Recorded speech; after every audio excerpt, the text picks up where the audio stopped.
Hello అందరికీ. So part 3 లియాన్ష్కి అయితే హ్యాపీగా ఫీవర్ తగ్గింది. 3 days అవుతుంది. లియాన్ష్ హ్యాపీగా ఉన్నాడు. సో ఇక నుంచి ఏ కేక్స్ కానీ చాక్లెట్స్ కానీ పెట్టకూడదు అనుకుంటున్నాను. అంత సఫర్ అయ్యాడు లియాన్ష్, నేను కూడా అంత సఫర్ అయ్యాను. అండ్ ఫైనల్గా ఇది మదర్ కోసం వీడియో, సో ఎండ్ వరకు చూడండి. అలాగే సబ్స్క్రైబ్ చేసుకోలేని వాళ్ళు ఉంటే సబ్స్క్రైబ్ చేసుకోండి.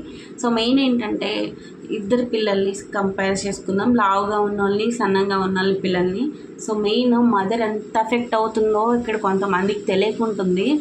మదర్ ఇంట్లో పనులు చూసుకొని పిల్లల్ని చూసుకొని హస్బెండ్ని క్యారీ చేస్తూ కొంతమంది వర్క్ చేసుకున్న వాళ్ళు, కొంతమంది ఇంట్లో వర్క్ చేసుకున్న వాళ్ళు ఎంతోమంది ఉంటారు. అలాంటి వాళ్ళు ఇలాంటి మాటల వల్ల ఎంత మెంటల్గా డిస్టర్బ్ అవుతున్నారు అనేది అనే వాళ్ళకి తెలియదు అన్నమాట. అండ్ మెయిన్ చెప్పాల్సింది ఏంటంటే దయచేసి మదర్స్ని పిల్లల్ని చూసుకోవడంలో జడ్జ్ చేయకూడదు. మీకు అనవసరం, మీకు అవసరం లేదు అని నేను అనుకుంటున్నా. సో మెయిన్ ఏంటంటే సన్నంగా ఉన్న పిల్లల్ని లావుగా ఉండే పిల్లల్ని కంపేర్ చేసుకుందాం. లావుగా ఉన్న పిల్లడు చక్కగా తిని ఏదో వాడు ఆడుకుంటూ ఉంటాడు. ఎక్కువ తినేస్తున్నాడు వీడు, ఇంత లావు అయిపోతున్నాడు, నడవలేడు, కూర్చుంటే లెగలేడు, ఆయాసం తీసుకోలేడు.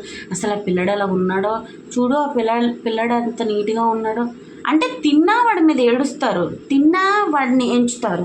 తినలేనోడు సన్నంగా ఉన్నాడు అనుకో, నార్మల్గా వాడికి ఏ ప్రాబ్లంలో వాడు సన్నంగా ఉన్నాడు, కొంచెం జీన్స్ బట్టేనా ఉన్నాడు అనుకోవచ్చు. సన్నంగా ఉన్నాడు అనుకో, ఎంత సన్నంగా ఉన్నాడో వాళ్ళ అమ్మ నాన్న అన్నం పెట్టట్లేదేమో, అయినా అంత సన్నంగా ఉన్నాడు ఏంటి, పాడైపోయాడు పిల్లడు, ఏం బాగాలేడు. వాడికి సన్నంగా ఉండడం వల్ల వాడికి ప్రాబ్లమ్స్.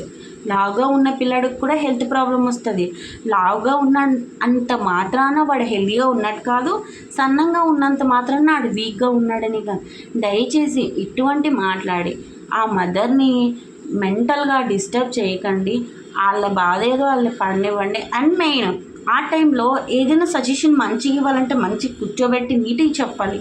అంతేగాని ఇలా ఉన్నాడు అలా ఉన్నాడు చూడట్లేదు నీ వల్లనే ఇది అది అని చెప్పేసి ఆ మదర్ని డిస్టర్బ్ చేయొద్దని మనస్ఫూర్తిగా కోరుకుంటున్నాను. అండ్ మదర్స్ మెయిన్గా అటువంటి మాటలు ఇలా విని అలా వదిలేయాలి. ఆన్సర్ కూడా చెప్పకూడదు. ఆన్సర్ చెప్తే ఇంకో మాటకి ఇంకో మాట వచ్చి మనం డిస్టర్బ్ అయిపోతాం. 100% వాళ్ళని మనల్ని డిస్టర్బ్ చేయడానికి చూస్తారు.